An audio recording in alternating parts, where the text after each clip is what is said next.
Hey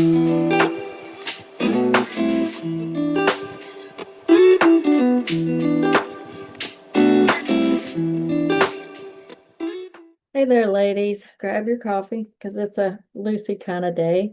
Get comfy and let's have a comeback conversation. All righty, let's talk about friendships in this transitional season of ours.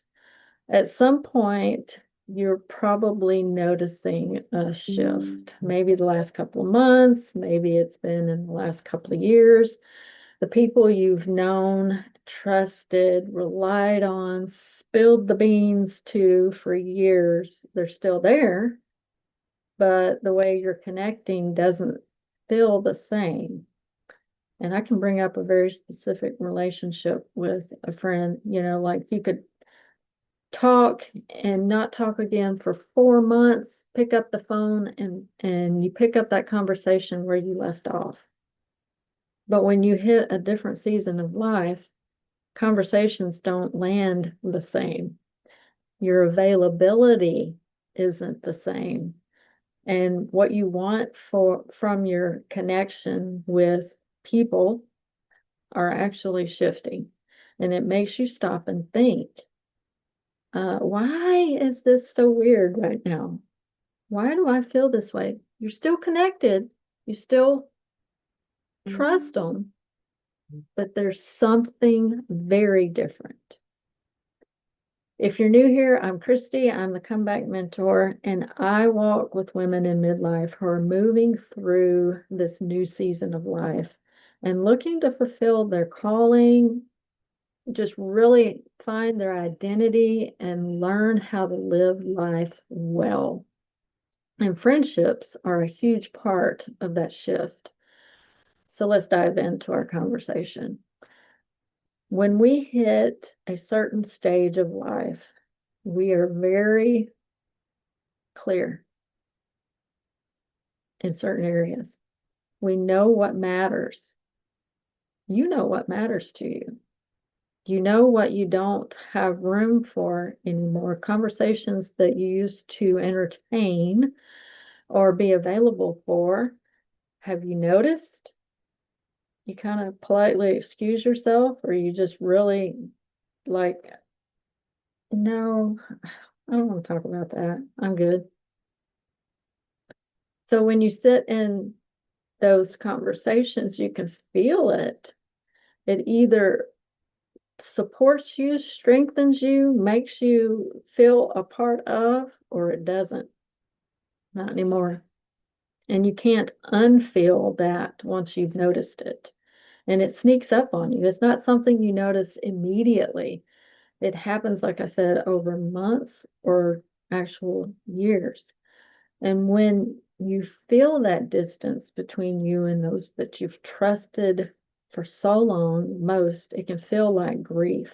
It can feel very much like a personal relationship with a significant other when it goes bad, when you are no longer together. It's very hurtful, it's painful, it's earth shattering, and that's the way it can be with your friendships. But it doesn't have to be that way. You can still stay connected. It's just going to evolve in a different way because what you need right now is something different. And it's okay. You have to give yourself some grace. Some of your friendships will still meet you in this season, especially those that really connect with what you're going through, where you can talk honestly about the changes that you're experiencing, or even the things that you want to pursue now in this season that you and your friend circle would have never had a discussion about even 10 years ago. You want to talk about that now.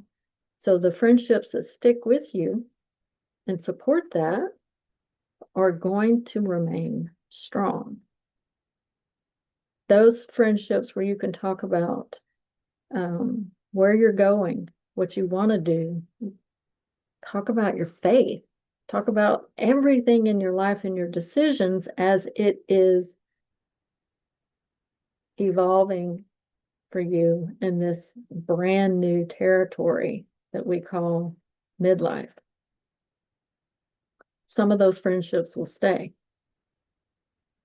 and then some won't because they're staying in the past season topics, conversations, patterns, expectations, events that you continue to talk about.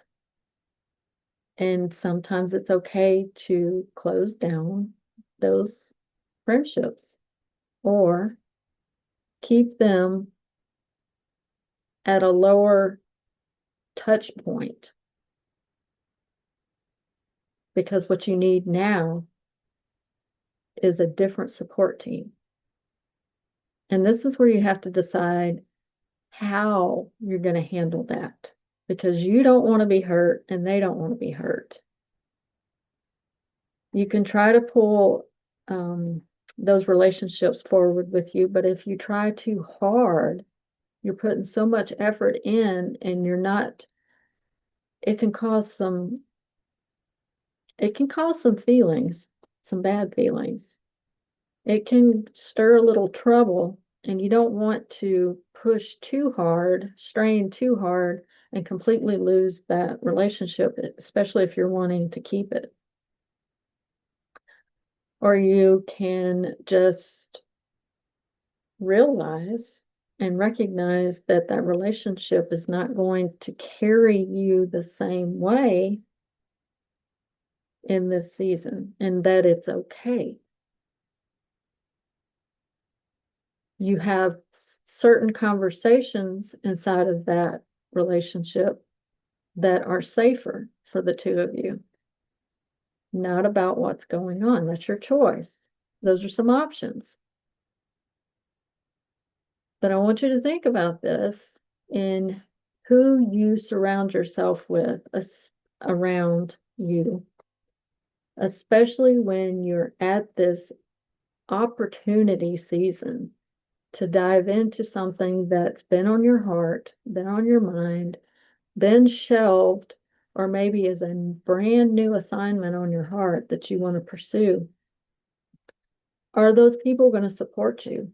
Or are they going to say, really? Really? You want to do that now? Are you sure? How are you going to, really? You got to use some discernment here.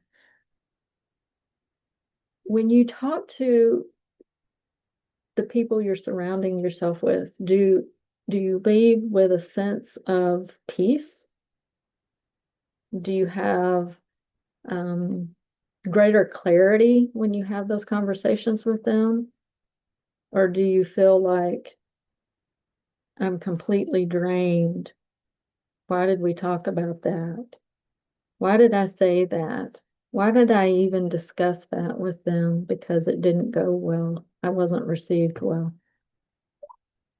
That's going to tell you how that relationship is functioning in your life right now. And then comes the hard part. What are you going to do with that relationship? And it's your choice.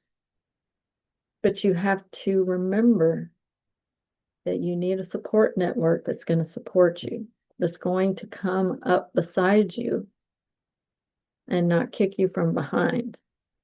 I'm just being honest here. I mean, I don't talk about things that I pretty much haven't experienced myself. I have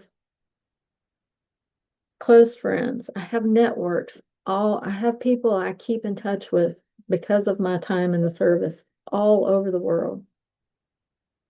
But just like those are different levels of friendships and relationships, so is the relationships that are closest to you, who you will reveal the most rawest details about what you're experiencing or what you want to step into.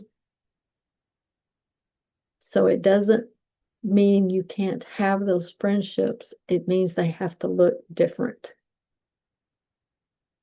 Lean in where there is life given to you and give space to where there isn't. You don't have to announce it to them. You don't have to do any kind of explanation. You just adjust. This is you in control of your sanctity, of your happiness, of your peace, in control of your season. You're not shutting the door on them. You're not hurting anybody. You're protecting your peace and your space. In this season, I know I say that word a lot, but this is what the Comeback Mentor channel is all about. And that's the midlife season that is unlike anything we've ever been through before. In this season, you're building your life with a new intention. And your time matters. Your energy matters. My goodness, we have less of it. We have less time, we have less energy, and your calling matters. The people who have access to you need to support that, not drain it. It doesn't mean you stop caring about them. It just means you become extremely clear about where each of those relationships fit in your life right now. Fortunately or unfortunately, friendships change in midlife. And when you understand why, you can handle it with wisdom instead of guilt, instead of grief and sadness, instead of loss of energy and a loss of self. You don't have to force what no longer fits, but you don't have to abandon those relationships, and you don't have to abandon what still has life. Just adjust. And that's all part of the comeback. I'm Christy, the Comeback Mentor, and I will see you again in the next conversation. Bye for now.